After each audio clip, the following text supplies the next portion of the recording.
பழனியிலே சந்நியாசி தணிகையிலே சம்சாரி உன் கணக்கு புரியலையே முருகா.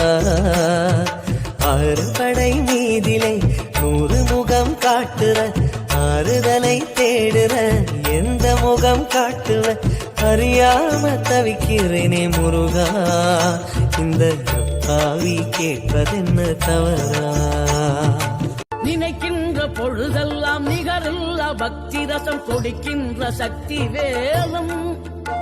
நீ துடிக்கின்ற கணமெல்லாம் இனிக்கின்ற இதயம் தன்னை அழிக்கின்ற வெற்றி வேலும். அழகான அவதாரம் அழியாத புகழ் செல்வம் அன்புக்கு ஒரு தெய்வம் நீ. சிறுகுறையதும் இல்லாமல் குலம் காத்து எந்நாளும் அருள் செய்யும் பெருவள்ளல் நீ.